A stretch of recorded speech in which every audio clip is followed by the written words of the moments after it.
Muito boa noite a todos, estamos aqui de volta em mais um Polêmica Espírita, esse é o nosso 68º programa, e estamos aqui acompanhados do Paulo Neto. Boa noite, Paulo Neto.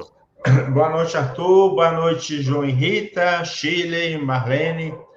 Hoje a giripoca vai piar, né? Porque o bicho, hoje ele vem com tudo. É um tema, eu até comentando com o Arthur, gente.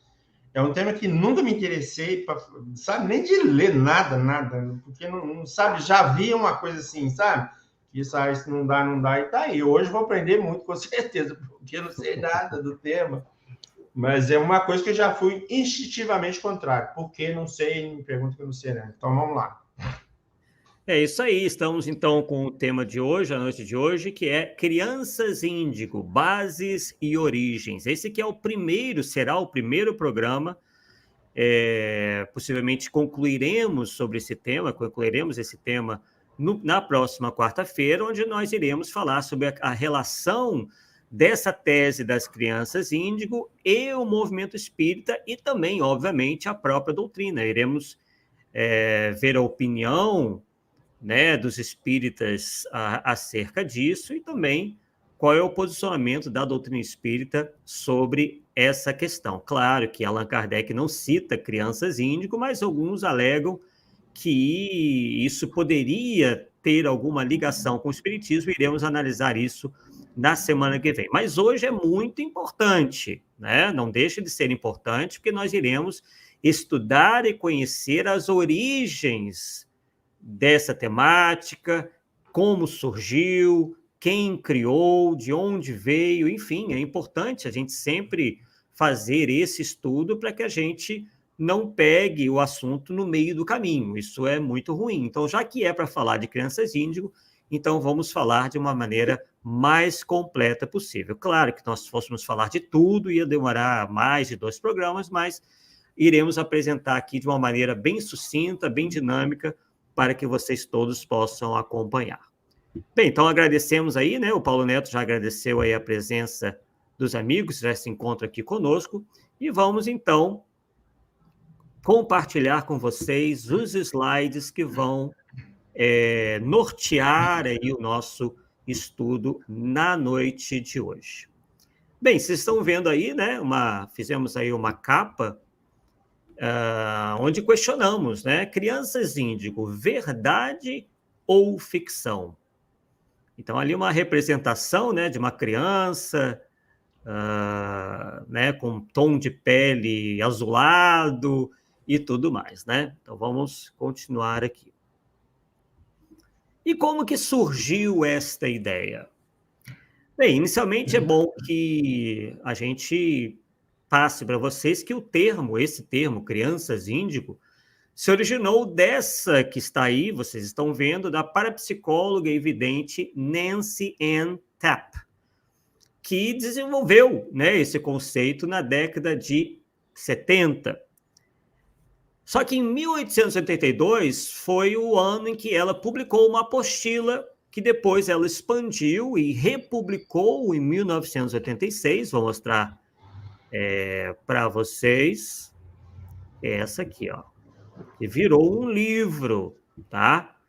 Que é esse daí, que quer dizer, em português quer dizer entendendo sua vida, compreendendo a sua vida através das cores. Então, ela tinha uma teoria de que nós poderíamos entender melhor sobre a nossa identidade espiritual através da cor da aura, que ela dizia ver, ela dizia visualizar, ter a capacidade, a faculdade de visualizar, de observar a aura humana e, a partir dali, analisar a condição espiritual das pessoas. Então, ali no subtítulo está dizendo, né, conceitos metafísicos em cores e auras. Está bem ali nas letrinhas pequenas ali. Tá? Então, nessa obra que vocês estão visualizando aí, ela introduziu o conceito de, entre aspas, cores da vida, definindo aí nesse livro né? Abre aspas também. A única cor da aura que permanece constante na maioria das pessoas, do berço ao túmulo. Então, que nós teríamos uma cor de aura que seria predominante na maioria das pessoas, desde o nascimento até, então, a morte do corpo físico. Tá? Bem, então vamos lá avançar um pouquinho mais. E essa Nancy Ann Tapp, ela teve os seus conceitos de cores da vida popularizado nacionalmente por uma aluna sua, que é essa daí que vocês estão vendo, ó, que é a Barbara Bowers, que publicou o livro Qual Cor é a Sua Aura? Espectros da Personalidade para Entendimento e Crescimento. Esse livro foi publicado em 1989. Tá? Então, ela, na verdade, foi uma aluna da Nancy, que se entusiasmou pela ideia, então publicou esses livros aí. Tá? Esse livro e mais alguns, tá? Então, aí a versão em português desse livro, ó, qual é a cor de sua aura? Descubra suas potencialidades materiais, emocionais, físicas e espirituais. Então, daí que surgiu, né? Essa é a origem da questão das crianças índigo. E antes de a gente falar sobre esse outro livro aí, a Nancy Tapp, afirmou que durante o final dos anos 60 e início dos anos 70, ela começou a notar que muitas crianças nasciam com essa aura na cor índigo, né? Que é um azulado um pouco mais escuro, né?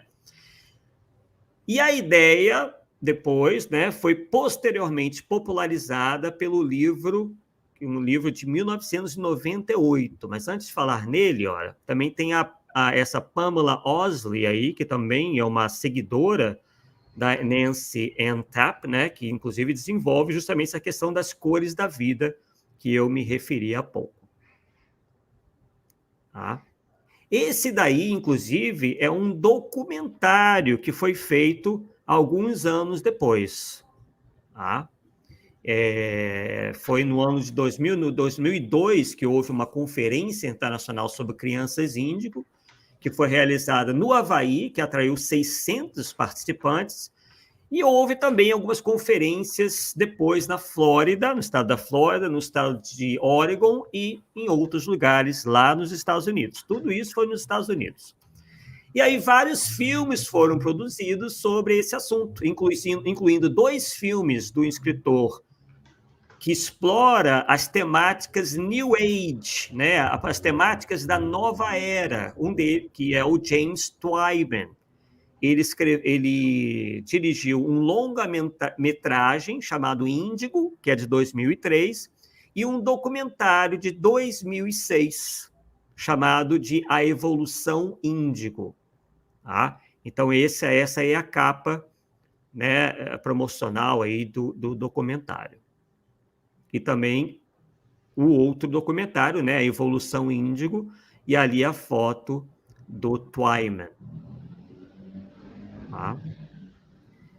Bem, então vamos chegar aí já vamos pular alguns anos, né? Falamos aqui rapidamente da origem, né, dessa ideia, que foi lá com a Nancy Tapp, e em 1998 que houve a publicação do livro As Crianças Índigo, as novas crianças chegaram, e os autores são esses 2 aí, que a gente vai falar muito sobre eles ainda, que é o Lee Carroll, que é o homem, e a Jan Tauber. E Jan Tauber, inclusive, que eles eram casados na época, não estão mais juntos, né? São separados. A Jan Tauber, inclusive, era uma cantora, né? Ela faz parte do métier da música, e o Lee Carroll é um engenheiro.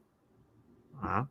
A gente vai falar bastante sobre eles. Aí o primeiro livro, ó, Crianças Índigo, que foi lançado lá em 1998. Basicamente, eu já posso adiantar para vocês que foi o ano em que se começou, né? Assim, não foi em 98, foi um pouquinho depois, foi para 99, 2000, que se começou a falar de crianças índigo no movimento espírita. Então, foi bem aí essa época, tá? Esse é um outro livro deles, né, onde já tem ali um título, A Grande Mudança, como participar da criação de um novo mundo a partir de 2012. E aí, pessoal, a gente já começa a entender que dentro dessa linha de pensamento dos dois, havia a ideia de que também o mundo estaria passando por transformações e que muita coisa iria acontecer, que nós estávamos num momento de transição. Então, essas criaturas novas, essas crianças, essa nova geração representaria o início, né, desse momento de transição. Então, tem um pouquinho a ver com toda essa ideia que não é só presente no movimento espírita, na realidade, essa ideia de transição planetária também é algo que nasceu lá no movimento da nova era. Portanto, como acabamos de dizer, eles exploram muito essa questão de os fim dos tempos, ou os tempos finais. E aí, é a partir do Lee Carroll e da sua esposa, do Jan Tauber, que surge uma entidade, segundo eles, extrafísica, chamada Cryon, ou Cryon, se for em inglês, né? Eles chamam de Cryon, nós já podemos chamar de Cryon em português. E consta justamente desse livro que vocês estão vendo aí, ó, ficou um pouquinho apagadinho, mas não consegui imagem melhor na internet, que se intitula Cryon, os Tempos Finais. Então, vemos aí, né, algo ao qual nós já chamamos a atenção diversas vezes, tanto aqui no Polêmica Espírita, como também nos nossos trabalhos, que alguns de vocês já conhecem, que é a exploração, através de algumas entidades espirituais, sobre essa questão de fim dos tempos, mas sempre com uma pegada, digamos assim, mais sensacionalista, mais voltada para como se fosse uma última oportunidade que nós estivéssemos tendo, né? Essa coisa toda. E ele está dizendo, ó, os tempos finais criam uma entidade extrafísica cuja mensagem nos chega desde 89 através de Lee Carroll, o primeiro homem que o canalizou, né? Que dentro desse movimento da nova era, eles se utilizam muito desse termo, canalizar, canalização. Em Os Tempos Finais, que é esse livro, Cryon apresenta-se como uma entidade, atentem bem, do serviço magnético, oriunda do Sol central, que está encarregada de alterar o alinhamento magnético do nosso planeta, a fim de o tornar propício aos seres humanos. Isso nos parece um pouco aí conhecido, né, Paulo? Já ouvimos falar de coisas parecidas com essa, não é mesmo? Já ouvi não sei onde. Né? E a gente já fez estudos aqui no Polêmica Espírita, né, onde falamos sobre a questão de 2019, 2057, as profecias de Ramatiz, né, a questão das profecias, né, para o fim do mundo, e o que nós notamos é que nenhuma dessas previsões, sejam feitas por encarnados ou desencarnados ao longo do tempo, nenhuma delas se cumpriu até hoje, né? Então, é bom que a gente atente, né, quando isso acontecer, e uma entidade aí qualquer que comece a tocar nesse assunto, já é motivo mais do que real para que nós fiquemos aí com o pé atrás. E continua ali, a Terra e os humanos encontram-se no fim de um ciclo evolutivo, e é necessário realizar um trabalho conjunto para elevar o planeta a um nível vibratório superior. Inclusive, há várias teorias, eles dizem que a Terra vai se transmutar e nós começaremos a habitar a quinta dimensão, enfim, teorias realmente bastante mirabolantes. Lee Carroll e a Jan Tauber não ficaram só naquele livro, não. Eles lançaram vários livros, inclusive 10 anos depois, eles, né, lançaram mais um falando sobre as crianças índico já adolescentes. Não consta lá do livro. Brilhantes, inteligentes, obstinadas e agitadas, as crianças índigo eram vistas como parte de uma revolução espiritual, como crianças de uma nova era de crescimento psíquico e intelectual. 10 anos depois, as crianças índigo são os adolescentes índigo, terminando os estudos, começando a trabalhar e enfrentando um novo desafio. Como se adaptar à vida adulta? 10 anos atrás, Lee Carroll e Jan Tauber escreveram As Crianças Índigo, um guia inspirador para todos os pais cujas crianças eram únicas, privilegiadas e normalmente incompreendidas. Neste novo livro, professores e líderes empresariais se voltam para as crianças índigo e seus pais, para uma franca e honesta discussão sobre como ajudá-las. As reações a isso têm sido fortes e às vezes surpreendentes. As crianças índigos são destemidas e livres, mas enquanto muitas brilharam, outras estão enfrentando problemas. Vamos falar disso daqui a pouco. Essa é a parte que consta da apresentação do livro. Este livro explica o que pode estar acontecendo aos índigos, porque eles fazem o que fazem, por que eles fazem o que fazem e como ajudá-los a superar as dificuldades da adolescência, que são bem mais duras quando se é um índigo. E aí nós vamos passar aqui, pessoal, as descrições que os adeptos dessa teoria, dessa tese, dão sobre as crianças índigo. E depois que a gente terminar aqui, eu vou voltar na Nancy Tapp e vocês vão se surpreender sobre a descrição que ela dá sobre as crianças índigo. Mas vamos tratar aqui um pouco do que hoje geralmente se diz sobre as crianças índigo. Se diz, por exemplo, que elas são empáticas, curiosas e obstinadas, que são frequentemente vistas por amigos e familiares como pessoas estranhas, como crianças estranhas, possuem um senso claro de autodefinição e propósito, mostram uma forte espiritualidade subconsciente inata desde a primeira infância, o que, no entanto, não implica necessariamente o interesse direto em áreas espirituais ou religiosas, têm um forte sentimento de direito ou de merecimento de estar aqui, autoconsciente de inteligência, capacidade intuitiva inerente, resistência a paradigmas de autoridade rígidos e baseados em controle. Bem, mas antes de a gente analisar um pouco essa descrição que se tem hoje do perfil das crianças índigo, eu vou passar para vocês aqui, eu vou ler uma descrição da própria vidente, né, Nancy Ann Tapp. Ela é uma vidente porque ela diz ver a aura das pessoas, né? Então é uma espécie de vidência. Prestem atenção o que ela fala sobre as crianças índigo. Ela falava lá atrás, no início, abre aspas, todas as crianças que mataram colegas de escola ou os próprios pais com as quais pude ter contato eram índigos.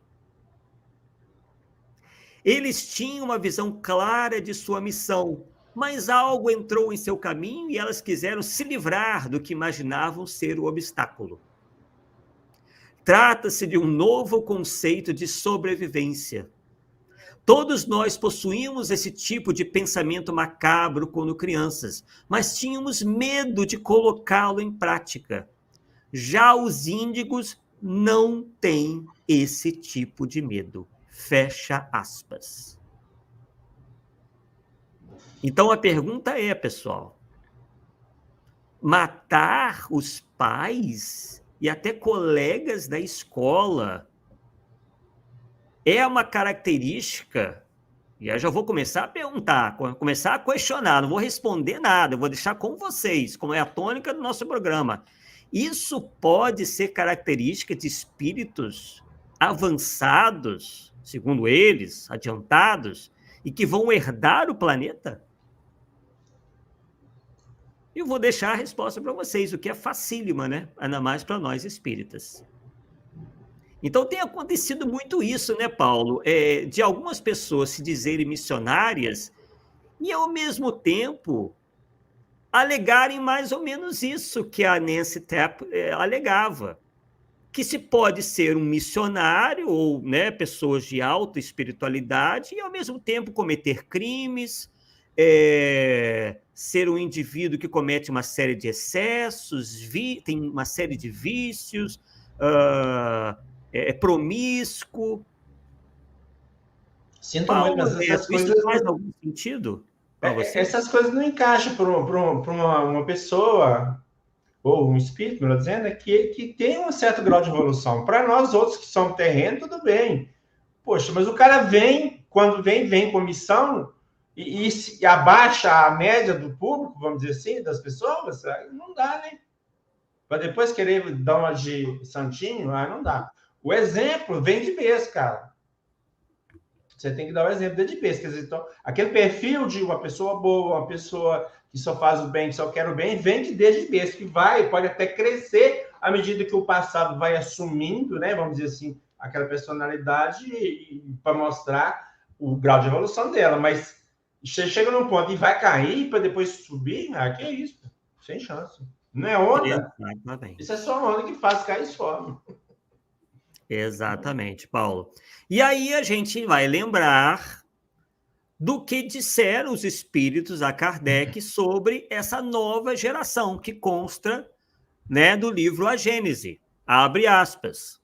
Cabendo a eles fundar a era do progresso moral, a nova geração se distingue por uma precoce inteligência e razão, juntas ao sentimento inato do bem e das crenças espiritualistas, constituindo um sinal indiscutível de um adiantamento anterior. Então, exatamente o que nós falamos. Sim, exatamente. Exatamente. Não tem como fugir disso. Uhum. Então, como é que fica o progresso moral nessa história? Progresso moral, sendo que são crianças que são capazes de matar os próprios pais, os coleguinhas da escola? Realmente, a gente já começa a ter uma noção, né, sobre a natureza desses ensinamentos aí. Arthur, por acaso você chegou a levantar alguma coisa em relação à quantidade desses livros vendidos aí por essa mulher, pela Nancy? Sim, milhões e milhões. Pois é. Está explicado ou não? Sim. Sim. É isso, cara. É para vender. Ué. Claro. E hoje, Paulo, já adianto para você e para os amigos que nos assistem, que já inventaram outros, né? Muitos nós já ouvimos falar, as crianças cristal, e agora já tem crianças diamante e arco-íris. Quer dizer, eles não querem que isso saia de moda, então já criaram, novas crianças. Uhum. Para manter a ideia viva e vender livro, com certeza. Exatamente. Paciência. Tem que para nós, pode falar a verdade, Arthur, para nós não faz a mínima diferença. Realmente. A diferença vai fazer a partir do momento que eles querem trazer esses conceitos, essas coisas esdrúxulas para o movimento espírita. Aí sim, bicho. Exatamente. Esse é o problema. É por isso que nós estamos trazendo esse assunto, né, mostrando as origens disso, né, mostrando o que é dito, o que é ensinado nesses livros, para que a gente, né, verifique se tem a ver ou não com o espiritismo, já que isso foi trazido para o movimento espírita e divulgado aos quatro ventos como tendo tudo a ver com o espiritismo, o que é muito grave, muito grave. Bem, então acabamos de ver, né, a descrição da Ann Tapp lá atrás e as descrições que hoje se faz do perfil, né, das crianças índigo. E aí, o que dizem os especialistas, né, os pedagogos, os neurologistas, enfim, os psicólogos, sobre essa questão toda? O que nós verificamos é que muitos atribuem isso ao chamado efeito Forer. O que é o efeito Forer? Nós estamos vendo ali, né, a foto do criador dessa tese, que é o Bertrand R. Forer, que estipulou o seguinte, que esse efeito é a observação de que as pessoas julgam exageradamente corretas as avaliações de suas personalidades, que supostamente são feitas exclusivamente para elas, mas que, na verdade, são vagas e genéricas o bastante para se aplicarem a uma grande quantidade de pessoas. Então, nós percebemos aí que essas descrições são muito vagas, e é por isso que um bom número de mães e pais começam a achar que os seus filhos são índigo. E nós vamos ver daqui a pouco que essa questão do índigo pode, eu digo pode, eu não estou afirmando nada, pode estar ligada a um distúrbio, que a gente vai analisar daqui a pouco, mas vamos seguir. O nome do criador do efeito Forer é o psicólogo, como já adiantamos, né, o Bertrand Forer, que descobriu por meio de um experimento que muitas pessoas aceitavam para si descrições pessoais que pareciam verdadeiras. Isso acontecia, por exemplo, em testes de personalidade. Esta experiência foi realizada no ano de 1948 e consistia em pegar uma amostra de alunos que deveriam realizar um teste de personalidade. Dessa forma, foi fornecida para eles uma lista de afirmações como o resultado final da avaliação, pedindo-lhes que analisassem esses resultados para verificar se eram verdadeiros ou não. Resultado do teste de personalidade aplicado. O que os alunos nunca imaginaram é que todos eles tivessem o mesmo resultado. Cada resposta foi avaliada em uma escala de 0 a 5, com 5 sendo a pontuação mais alta. O experimento mostrou que a avaliação da turma foi de 4,26, demonstrando que todos consideraram correto o que falaram. Assim, eles creram que foi dito realmente, o que foi dito realmente correspondia com a sua personalidade. Desde então, esse estudo do efeito Forer já foi feito várias vezes e o resultado é sempre o mesmo. Eu vou exemplificar melhor isso daqui. Então, como que funciona o efeito Forer? Um dos motivos que te fazem cair no efeito Forer é a inexistência de pontos que te levem a discordar das afirmações propostas. Isso porque a maioria delas apresenta duas opções. Você é A, mas às vezes você é B.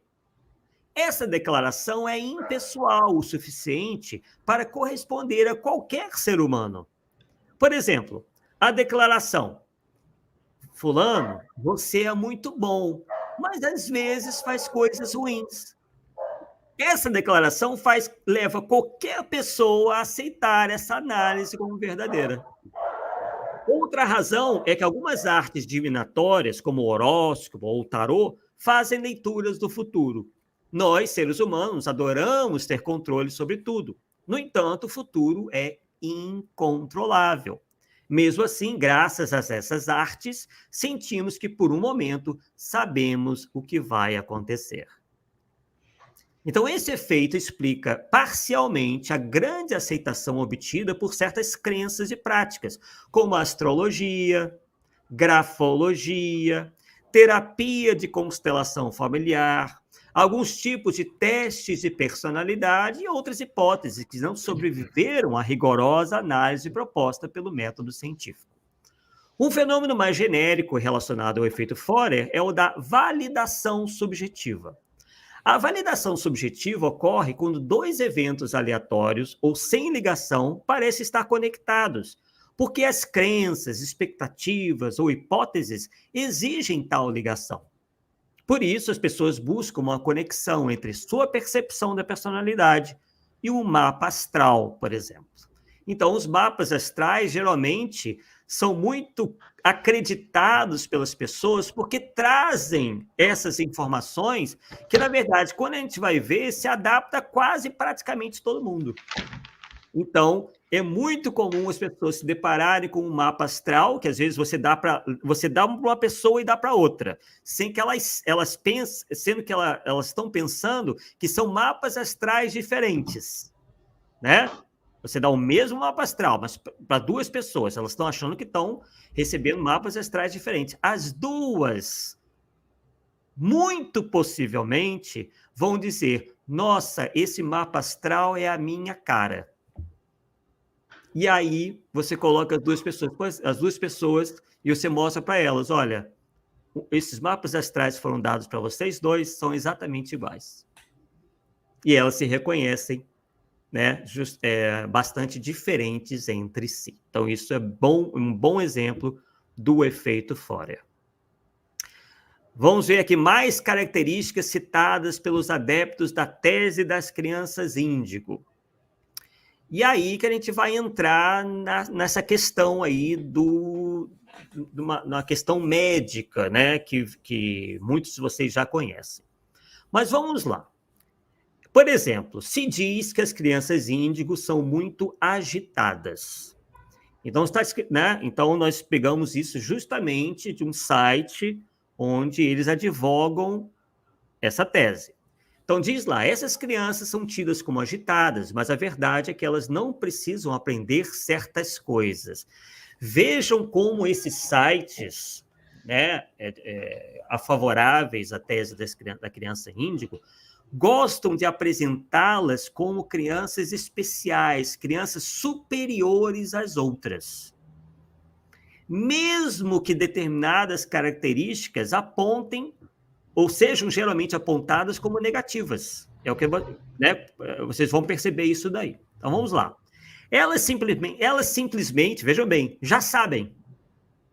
Por isso, uma criança como essa na escola vai demonstrar um enorme desinteresse pelo que é ensinado, especialmente pela relação autoritária. Aí eles começam a colocar a culpa na escola, colocam a culpa na sociedade, nos professores, olha lá.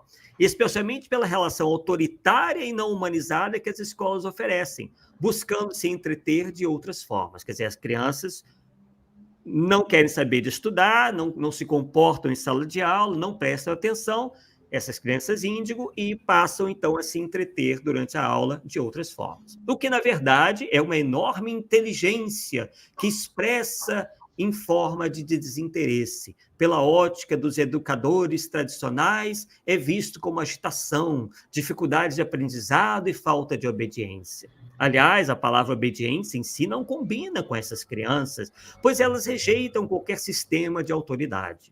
Ou as coisas fazem sentido e são explicadas de maneira calma e tranquila, ou será difícil extrair dessas crianças o que desejamos.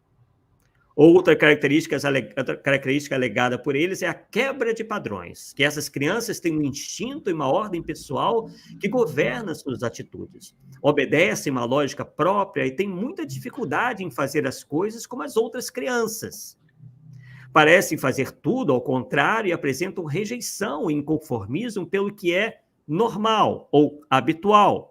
Elas encontram sempre uma maneira melhor de fazer as coisas, tanto em casa como na escola, fechando-se no seu mundo quando não são compreendidas e respeitadas pelos adultos. Por exemplo, ao invés de brincar com um brinquedo, são capazes de atirá-lo ao chão com o objetivo de entender como funcionam e inspecionar como são por dentro. Isso deixa qualquer pai irritado, pois o esperado é ver a criança brincar com o presente oferecido. Então, vejam, né, como comportamentos indesejáveis são transformados em qualidades dessas crianças. Entretanto, o que a criança deseja é conhecer o mundo e perceber do que as coisas são feitas, pois são inquiridores natos. Ao invés de irritação, deve-se estimular esse temperamento exploratório e oferecer brinquedos que estimulem a construção e a desconstrução de coisas. Novamente vão atacar aí no sistema de aprendizado, que dizem falido. Não é preciso ser índigo, cristal ou arco-íris para perceber que a escola é um sistema falido. Embora essencial, a escola tradicional em quase todo o mundo não ensina as crianças a pensar, tem uma disposição de cadeiras autoritária e que não estimula a interação. O professor fala diante de uma classe calada. Isso até tem uma certa razão de ser, né? Isso já vem sendo, inclusive, questionado e modificado aos poucos. As matérias pouco ensinam sobre a vida e o tempo é preenchido com estudos que jamais serão usados na fase adulta. Isso provoca nas crianças uma imensa dificuldade de adaptação a esses sistemas ritualizados, que dispensam um pensamento criativo. Então, a questão é que não precisa ser índigo, né, necessariamente, para você realmente não se adaptar bem a escolas assim. Normalmente, esses pais são chamados nas escolas e ouvem diversas reclamações a respeito do filho, principalmente no que diz respeito à obediência e interesse pelo aprendizado. Quando, na verdade, trata-se de crianças absolutamente inteligentes, capazes, extremamente criativas, que encontram na própria escola uma barreira para seu desenvolvimento. Quer dizer, a escola impede que ela se desenvolva. Se o seu filho é muito inteligente, olha como eles gostam de incensar aí a ideia que os pais fazem dos próprios filhos. E a professora insiste que existe um problema de aprendizado, é sinal de que seu filho é uma dessas crianças. Se possível, mudá-lo de escola pode ser a salvação. Já existem escolas como Waldorf e outros sistemas que fogem a esse padrão impositivo de ensino e que incentivam a liberdade e a criatividade. Mais um. Articulação e argumentação. Crianças muito argumentativas causam um impacto negativo nos pais e professores. Parecem ter resposta para tudo. Claro que quando são desrespeitosas, devem ser ensinadas a conviver educadamente em sociedade. Porém, não é o caso dessas crianças, que raramente reagem com agressividade e intolerância. Bem, isso parece desmentir o que a Nancy Tapp dizia no passado. O que elas fazem é questionar a tudo e a todos.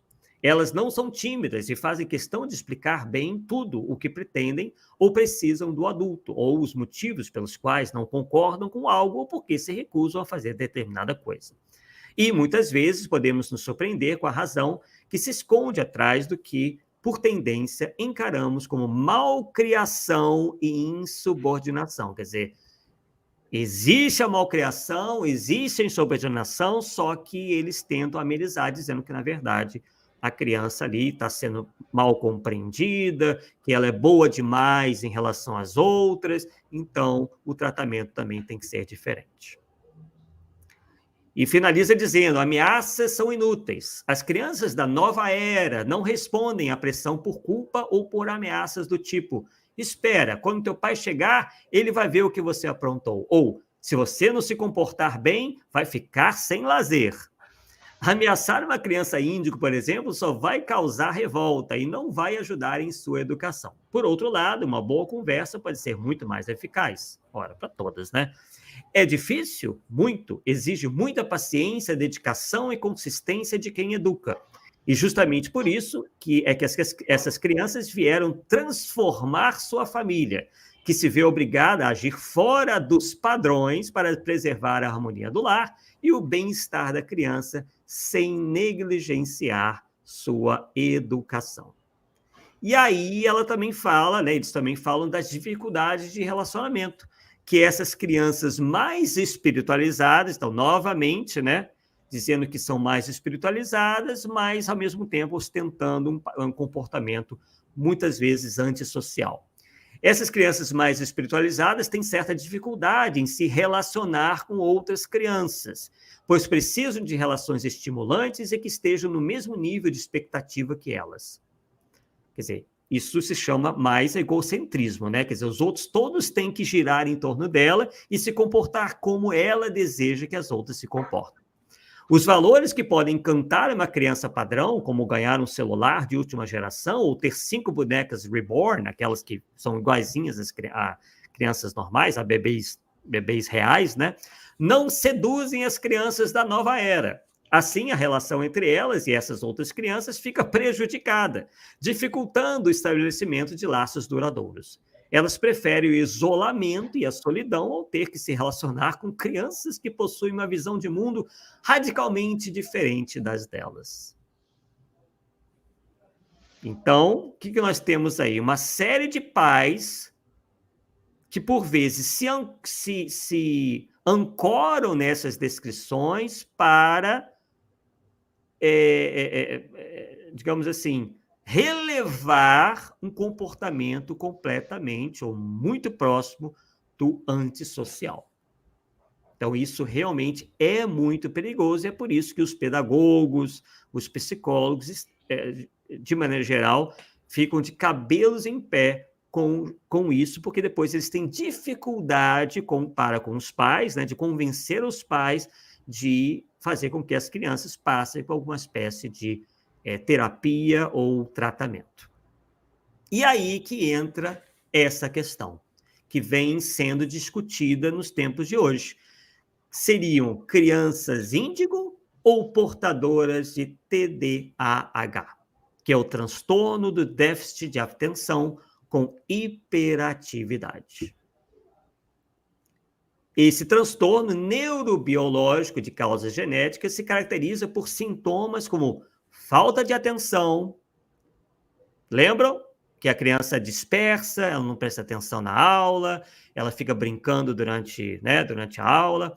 Inquietação, agitação e impulsividade. Aparece na infância e pode acompanhar o indivíduo por toda a vida. E quais são os sintomas em crianças e adolescentes?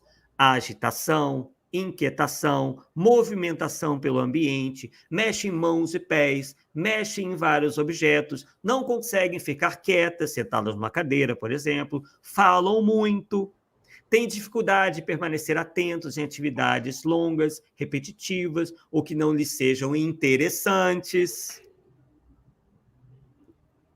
Está bem clara essa semelhança? O esquecimento é uma das principais queixas dos pais, pois as crianças esquecem o material escolar, os recados, o que estudaram para a prova. A impulsividade é também um sintoma comum e apresenta-se em situações como não conseguir esperar sua vez. É um comportamento antissocial, né? Você simplesmente uma criança passa na frente de todas as outras. Numa fila, por exemplo, para comprar o lanchinho, no parquinho, ela tem uma fila para entrar no brinquedo, ela passa na frente de todas as outras. Não ler a pergunta até o final e responder, interromper os outros, agir sem pensar. Isso quem está dizendo, né, são os especialistas nesse transtorno, que é o TDAH. Apresentam com frequência dificuldade em se organizar e planejar o que precisam fazer. Seu desempenho escolar parece inferior ao esperado para sua capacidade intelectual, embora seja comum que os problemas escolares estejam mais ligados ao comportamento do que ao rendimento. Meninas têm menos sintomas de hiperatividade e impulsividade, mas são igualmente desatentas. E quais são os sintomas de TDAH em adultos? Acredita-se que em torno de 60% das crianças e adolescentes com TDAH entrarão na vida adulta com alguns dos sintomas de desatenção e hiperatividade/impulsividade, porém em menor número. Os adultos costumam ter dificuldade em organizar e planejar atividades do dia a dia, principalmente determinar o que é mais importante ou o que fazer primeiro, dentre várias coisas que tiver para fazer. Estressa-se muito ao assumir diversos compromissos e não saber por qual começar. Com medo de não conseguir dar conta de tudo, acabam deixando trabalhos incompletos ou interrompem o que estão fazendo e começam outra atividade, esquecendo-se de voltar ao que começaram anteriormente. Sentem grande dificuldade para realizar suas tarefas sozinhos e precisam ser lembrados pelos outros. A questão do esquecimento, que nós vimos lá atrás, como descrição do perfil da criança índigo, o que pode causar muitos problemas no trabalho, nos estudos ou nos relacionamentos com outras pessoas. Né? Então, pessoal, vimos aí que, na verdade, né, há uma grande possibilidade desse transtorno lá atrás, quando não havia sido diagnosticado, ser compreendido como sendo de crianças especiais, espiritualmente avançadas, evoluídas. E isso, inclusive, atrasou, dizem os especialistas, né, da parte dos pais que abraçaram as ideias de que as suas crianças, os seus filhos eram índigo, no tratamento. Quer dizer, atrasou o tratamento dessas crianças. Porque os pais, obviamente, se apegaram a algo que colocavam seus filhos num patamar acima de todas as crianças. Qual pai ou mãe que deixaria uma tese dessa tão confortável para eles, que afinal de contas eram pais e crianças índigo, pais e crianças hiper mega espiritualizadas, incompreendidas por esse mundo atrasado, para substituírem por um distúrbio neurológico e ter que tomar medicamentos como, por exemplo, a Ritalina, que justamente hoje, que é praticamente aplicado em todos os casos de TDAH, né, é um medicamento atacado por esses movimentos, né, onde eles costumam dizer que a Ritalina leva a um abuso posterior na idade adulta de tabaco, cocaína e outros estimulantes. Então, eles ainda estão insistindo, né, nessa questão de que a Ritalina faz mal e que, na verdade, dopa a criança e ela não está ali apresentando todo o seu potencial superior de criança índigo. Mas não vamos parar por aí, tá? Vamos entender, né, já que nós estamos falando das bases, né, de toda essa questão, vamos voltar um pouquinho, vou até voltar aqui os nossos slides para que vocês possam visualizar. Um momentinho só. Vamos voltar aqui ao Lee Carroll e a sua ex-esposa, que era música, né, que era voltada na área da música, e vamos entender aquilo que nós falamos muito rapidamente sobre a tal entidade extraterrestre ou angélica, arcangélica, chamada Cryon, ou Cryon, no inglês lá, né, já que é uma seita americana. Vamos voltar aqui um pouquinho, que a gente vai falar um pouco mais sobre isso. Pronto, já cheguei aqui. Vamos deixar aí no Cryon mesmo. Bem, o que a gente pode adiantar para vocês, informar sobre essa questão do Cryon?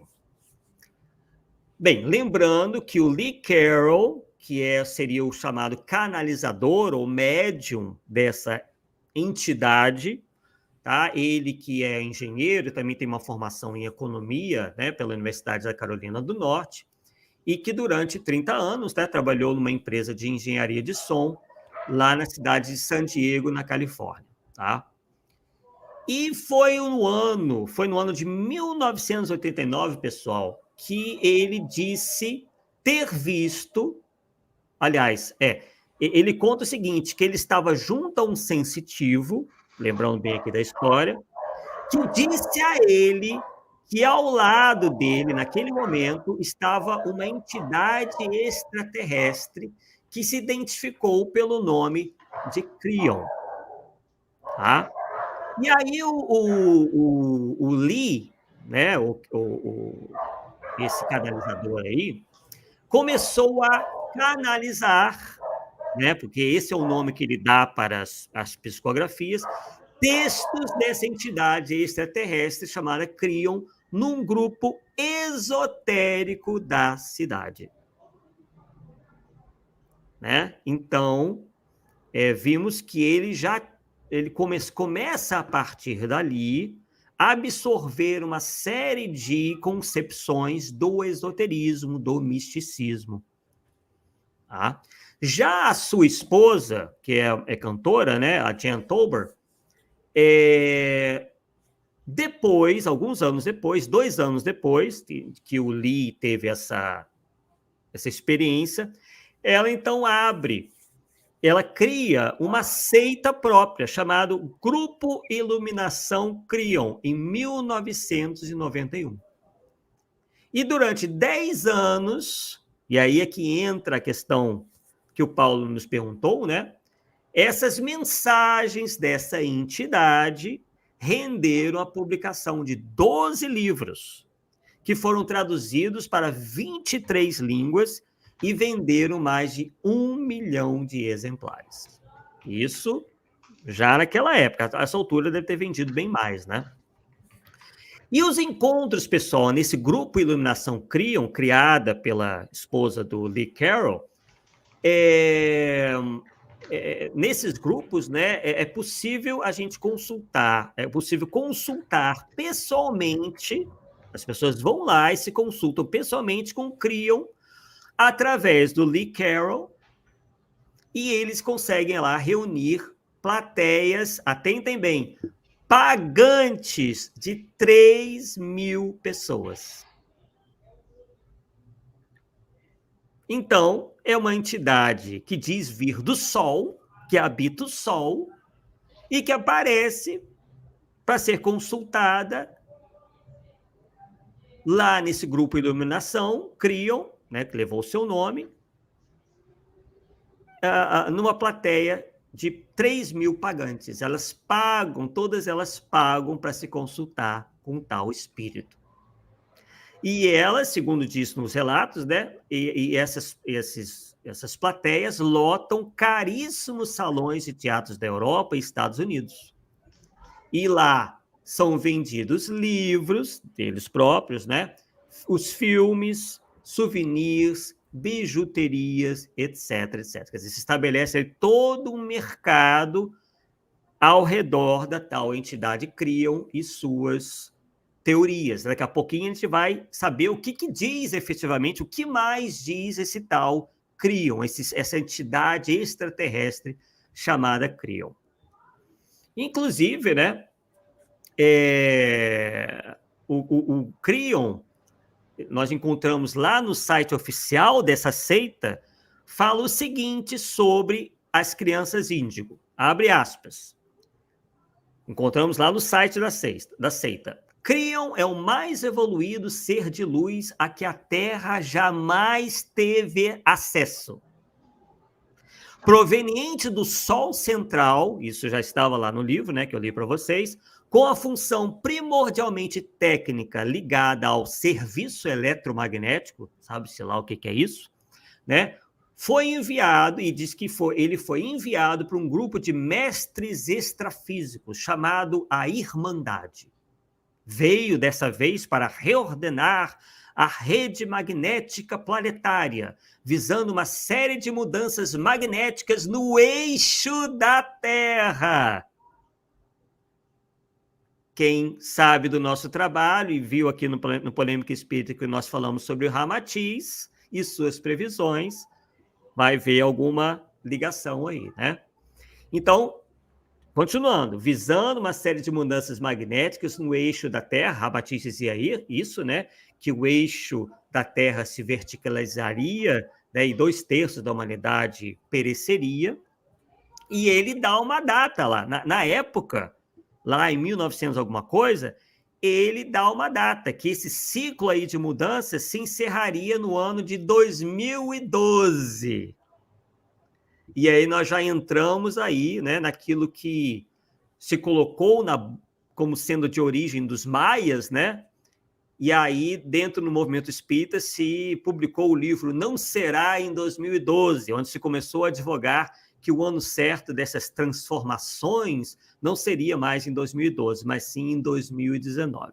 2019 se passou e agora já passaram a data para 2057. Vamos conhecer mais o que diz esse tal de Criam. Espero que vocês estejam sentados.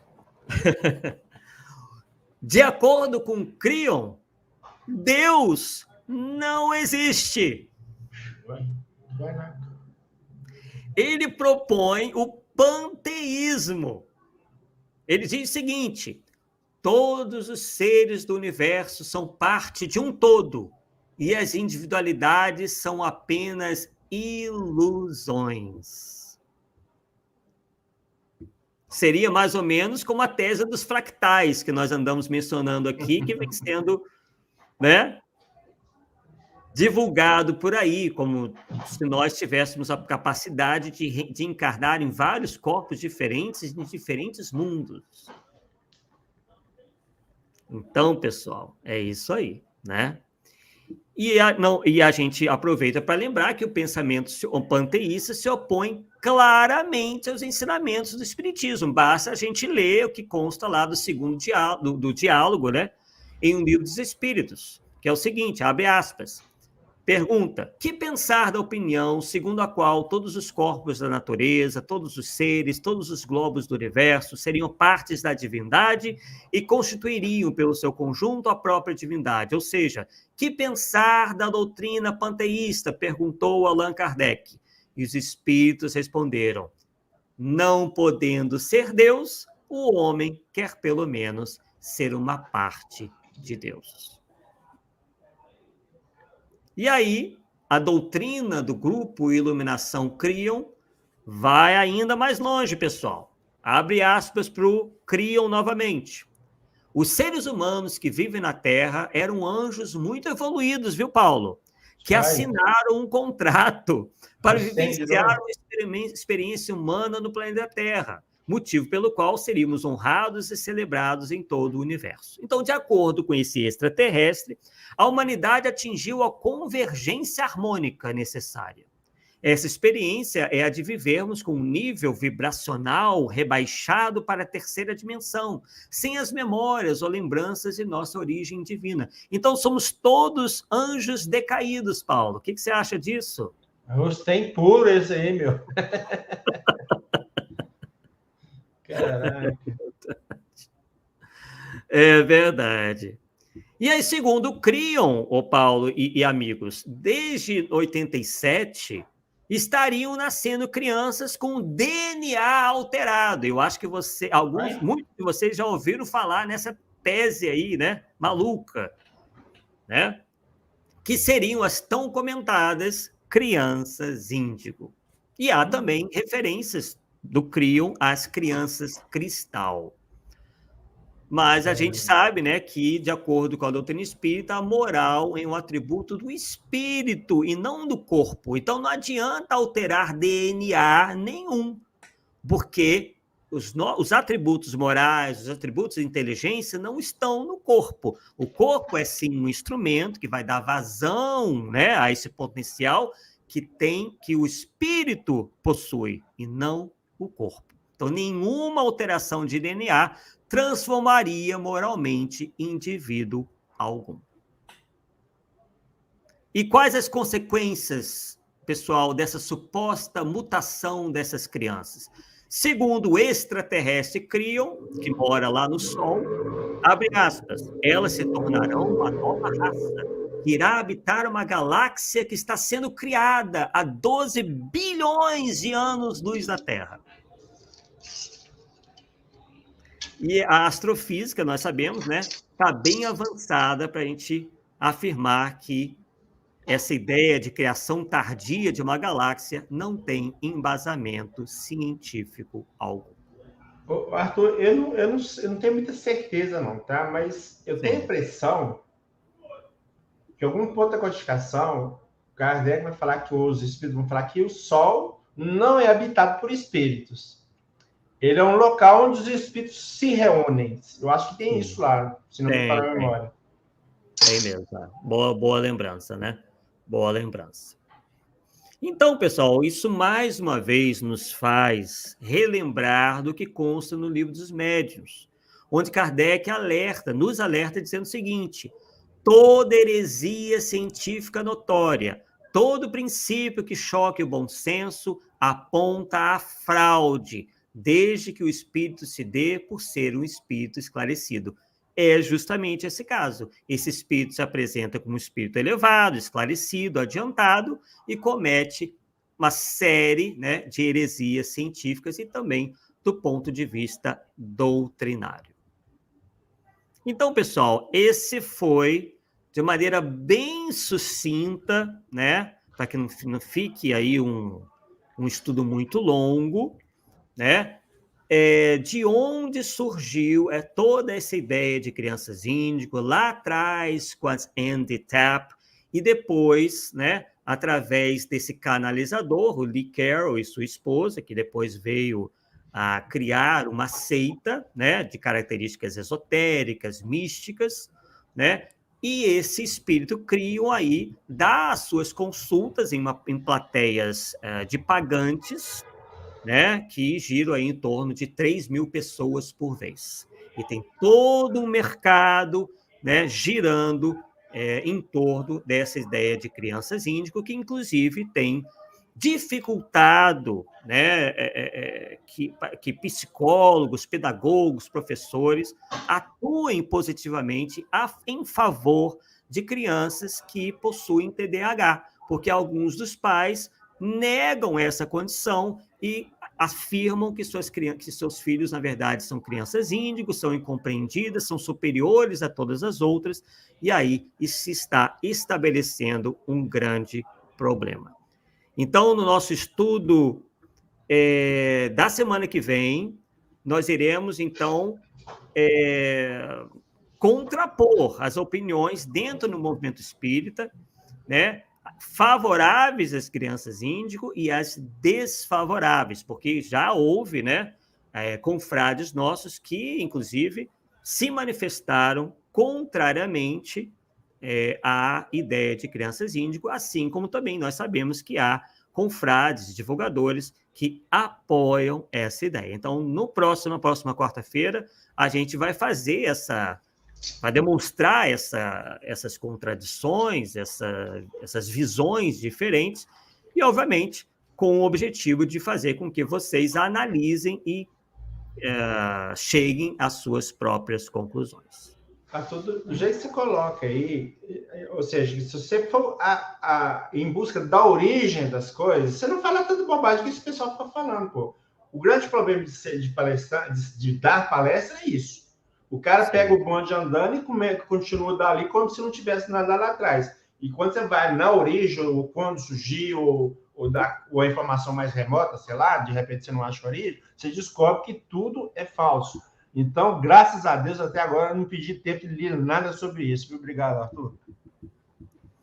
Realmente, né? E nós vamos notar, né, que há muita desinformação, isso é visto por alguns, né, como sendo algo com amparo científico. Isso foi apresentado, nós vamos mostrar isso para vocês, né, que quando isso foi anunciado dentro do movimento espírita, se disse com todas as palavras, aquilo vinha da comunidade científica, o que não é verdade. Então é muito grave. Quer dizer, as pessoas ouvem, como você falou, o galo cantar, mas não sabem onde. E desinformam as pessoas. Esse que é o mal maior. Isso, E, no caso, pode causar sérios problemas de saúde também, né? Do físico e mental da criança, né? Porque o cara tá precisando de um tratamento por causa daquela situação dele, e não, porque ele é assim mesmo, é espírito evoluído, caraca. Realmente é lamentável, né? Que o movimento espírita tenha abraçado uma ideia cujas origens são essas aí, que vocês acabaram de ver. Aí, Arthur, você lembra que eu te falei? É uma coincidência, né? O que eu te falei no início? Você devia escrever o que você fala aqui? Ah, sim. Tá?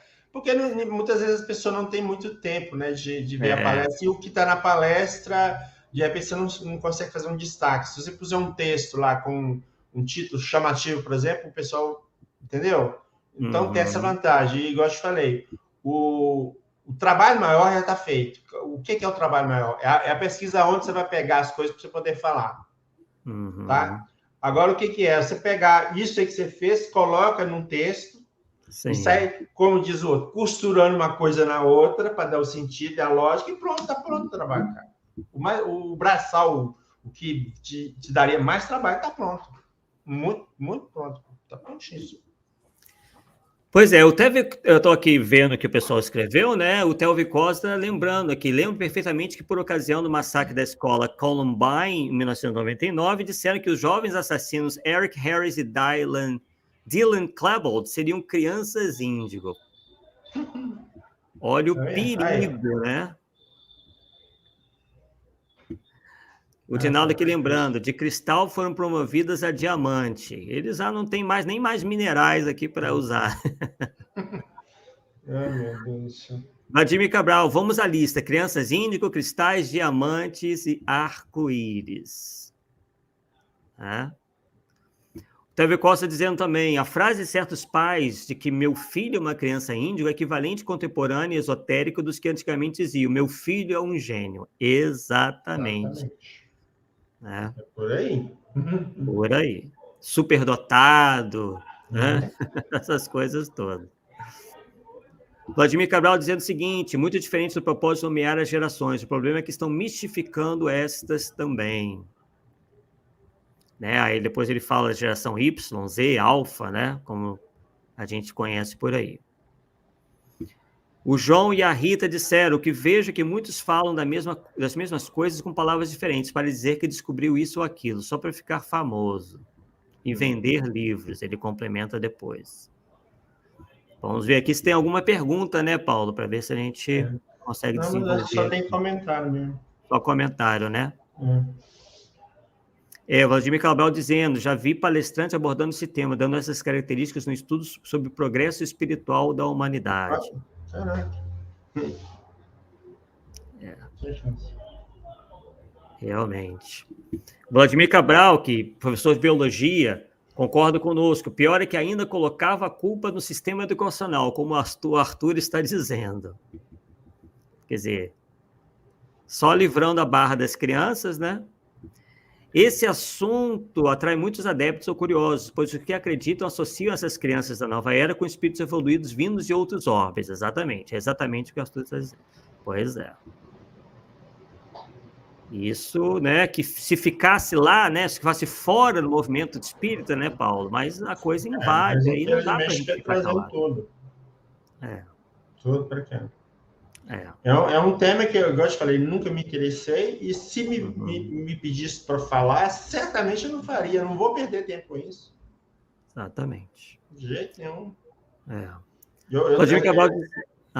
Pode falar. A gente fica mais preocupado com os temas mais doutrinários, né, do que esses temas. Há pouco tempo eu te falei, né, me convidaram para falar sobre uma determinada figura do movimento espírita, eu falei assim, não, eu não falo sobre pessoas. Se você quiser que eu fale de Kardec, eu falo, mas só Kardec, daí para frente, não falo de ninguém mais. Até isso eu acho que não tem nada a ver, cara. Ou mesmo, vou dar um exemplo clássico, né? É óbvio que a gente tem todo respeito, admiração por esse personagem, mas você dentro do centro espírita falar de Maria, cara? Falar de Maria, o que você tem de Maria? Não tem nada. Não tem nada. Não tem nada. Isso vai ter o quê? Obras de quem? De quem? Entendeu? E mesmo assim, o que representa o movimento? Nada. Tem um valor lá fora, porque é mãe de Jesus. Aqui nós não temos esse endeusamento de Maria, igual se tem em outro lugar. Então, não vem motivo. Nós temos que concentrar no teor, no conhecimento espírita. Independente se é Kardec. Esse sim que é o que nos interessa, que a gente trabalha mais de perto. É pregar espiritismo dentro da casa espírita, pegar até mesmo o evangelho. Se ficar só no evangelho, já era vantagem, viu, Arthur? Tá certo? Ficar só no evangelho. Se ficar só nisso, já era vantagem. Agora, sinceramente, cara, sair para outros temas dentro do movimento espírita não tem. Dá. É igual aquele cara contando do Sai Baba lá, ó. Ai, caraca, meu, dói, cara, dói. Dói demais mesmo. Nossa Senhora. Bem, Vladimir Farol dizendo, tenho amigos com filhos diagnosticados com TDAH, eles têm que ter muita paciência com seus filhos. O maior problema é a escola. Justamente lá, revoltados. Realmente. Bem, pessoal, eu acho que já realmente, né, o comentário, o pessoal participando muito, nós agradecemos bastante, né? Eu acho que foi dado aí o recado inicial sobre crianças índigo, então na próxima quarta-feira a gente vai... Chile, se quer dizendo que é uma coisa interessante, existem crianças com bipolaridade, problemas neurológicos, autismo e quando diagnosticados, tratamentos são necessários, exatamente. Fernanda Linhares brincando aqui, mercado esotérico, ligue já. Dinaldo, o Sol Central, e não simplesmente o nosso Sol, inventar o Sol Central. O que é isso, a gente não sabe, né? Realmente. a gente tem que ter muito cuidado, né? O que a gente vem fazendo, né, Paulo? Eu, você e tantos outros, nos dedicando justamente aqui no Polêmica Espírita a tentar esclarecer sobre esses temas polêmicos, né? Sim. E um deles é a crianças índigo. E o importante que eu acho dentro da ótica que a gente trabalha é que nós tocamos o tema, não as pessoas. O problema é delas, né? Mas, inclusive, sim, a gente faz o possível para não citar. Tem hora que não tem jeito, né? Tem que citar nome, né? Claro. Mas a gente faz o possível para não citar, porque não importa. Muitas vezes o nome não importa. O que importa é a ideia, que a gente está, entre aspas, combatendo a ideia, porque está fora da realidade espírita. Agora, se depois disso tudo o cara quiser seguir, vai com Deus, meu amigo, porque não podemos fazer mais nada. O nosso trabalho, o nosso papel está sumido, ou seja, levantar os dados, levantar as informações, as fontes confiáveis e colocar o público. Agora, cada um usa da melhor forma que puder. Exatamente. Esse é um dos motivos, Arthur, que eu não gosto de debate. Não tem nada a ver comigo, sabe? Eu tenho assim, eu levanto e faço informação. Quiser aceitar bem, não quiser amém. Pronto, tô indo. Esse negócio de ficar, querer... É porque o debate geralmente é querer forçar o cara a pensar como você. No fundo é isso. Né? No fundo é isso. E não tem essa perspectiva de jeito nenhum. Tá? De jeito nenhum. Eu vejo quanta bobagem que rola aí no Facebook, por exemplo, e eu fico na minha, deixa pra lá. O cara tá falando para lá, deixa pra lá. Uma vez ou outra até entro em particular com o cara, com a pessoa, ó, isso, né? Não é assim, entendeu? Mas pode fazer, hein? Isso aí, o Theo Costa dizendo, os profetas apocalípticos sempre empurram a data do fim do mundo para mais longe, claro, preferencialmente quando eles mesmos já estarão mortos, sinal inequívoco de vigarice. Isso aí. Theo, eu estava falando com o Arthur, tem um das áreas que a gente deve fazer para frente é sobre o Apocalipse. Eu não vou traduzir o Apocalipse, não cheguei a essa doideira ainda não, porque lá tudo é simbólico, tudo é coisa de doido, né? Mas a gente vai trazer alguns estudos aí que vai mostrar que Apocalipse não tem nada a ver com o fim do mundo, absolutamente nada. Era uma realidade próxima do autor, que nem sabe quem é esse autor. Esse nome João era comum, mas não é o João Evangelista. Dizem que é um João velho, que não sabe identificar quem é, então não sabe nem quem é o autor, e de repente virou palavra de Deus, né? Vamos dizer assim, entre aspas. E todo mundo fica seguindo, interpretando livros espíritas, eu estou falando de livros espíritas, sobre Apocalipse, estudando Apocalipse, interpretando Apocalipse, cara, não tem nada para interpretar. E que a realidade deles lá já passou. Inclusive, eu não sei se você tem alguma noção, eu não sei não, eu só sei que eu lembro de duas coisas importantes. Uma está no início, outra está no fim do Apocalipse. E as duas coisas são iguais. Está falando assim, o fim está próximo. Ué, o fim já passou muito tempo, cara. Tá certo? Praticamente 2000 anos. Aí. Tá, que próximo mesmo que não chegue, caraca. Entendeu? A Daniela Franco lembra uma coisa importante aqui, ó. Só um detalhe: altas habilidades e superdotação é um diagnóstico que a criança ou adulto recebe após avaliação neuropsicológica, realmente. Não dá para confundir com o TEA, né, que é o transtorno do espectro autista, né? Só para tem direito à edição especial por lei, realmente, né? Isso o que nós queríamos dizer é que, às vezes, esse diagnóstico, entre aspas, é feito pela mãe, né? Às vezes de maneira incorreta, né? E ela complementa dizendo o seguinte, assim como esse transtorno, né, o TEA, né, que é o transtorno do espectro autista, a mesma acontece com TDAH, dislexia e outros, né? Quer dizer, isso tem que passar por uma avaliação, né, neuropsicológica. Boa lembrança dela aí. O Cláudio Pecorari, em uma live no Kardec TV, um confrade disse no chat que era índico. Falei para ele que era corintiano. Todos riram. É boa essa, né? Novamente aqui a Daniela Franco, no comentário também interessante, altas habilidades, subdotação e diagnóstico como TEA, TDAH, dislexia, com direito à educação especial por lei, realmente. Não dá para confundir com índigo, cristal, etc. Perfeito, exatamente isso que nós falávamos, né? Isso aí. Bem, pessoal, Paulo, suas considerações finais. Arthur, isso tudo para mim foi muito produtivo, porque eu gosto, falei, no início não tinha noção nenhuma, agora eu tenho motivo suficiente para continuar não lendo sobre o tema e nem falando, tá? É pena que esse trabalho seu não penetre mais pessoas, mas eu ainda volto a insistir com você, tá? Tentar fazer um texto sobre o tema e deixar no seu site, porque às vezes nas pesquisas a pessoa acaba topando com isso. Às vezes o que você falou aqui não pega no Google, por exemplo, né? E numa pesquisa uma palavra você coloca, o Google pega, então a pessoa desperta para essa realidade. Então valeu a pena. Agradecemos aí a presença de todos, os comentários de todos e, se Deus quiser, na próxima quarta-feira nós continuamos com o trabalho aí do quarto.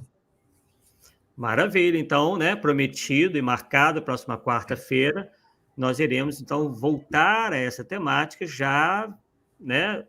Tentando analisar como que isso adentrou o movimento espírita, quais são as opiniões dos especialistas, alguns deles espíritas também, não espíritas da área da educação, da área da psicologia, né? E para justamente a gente fazer essa escolha, né? A gente vai continuar acreditando, aqueles que acreditam, nessa questão de crianças índigo, ou a gente vai rever a posição, né? Obviamente aqueles que ainda acreditam que possa haver algum embasamento lógico, conceitual, científico, doutrinário em se acreditar em crianças índigo, cristal, diamante, arco-íris, e todo esse arsenal aí de nomes, né, para tratar de crianças que, por vezes, não estão precisando de atendimento, estão precisando de atendimento psicológico, médico,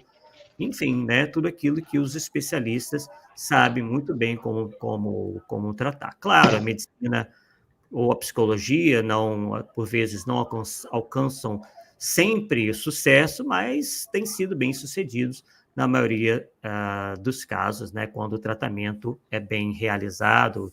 Isso exige a colaboração também dos pais, a colaboração da própria criança ou do jovem, do adulto. Enfim, é uma questão complexa que os profissionais da saúde é que vão avaliar com mais precisão.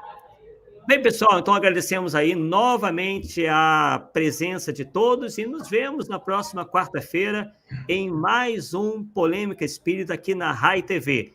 Se puderem, curtam aí a live de hoje, o estudo de hoje, compartilhem, se inscrevam aí no canal da RAI TV, né? Muito importante também para o crescimento do canal como um todo, que divulga aí a doutrina espírita. E nos vemos na próxima quarta-feira. Um forte abraço a todos, bom descanso, uma boa noite e até mais.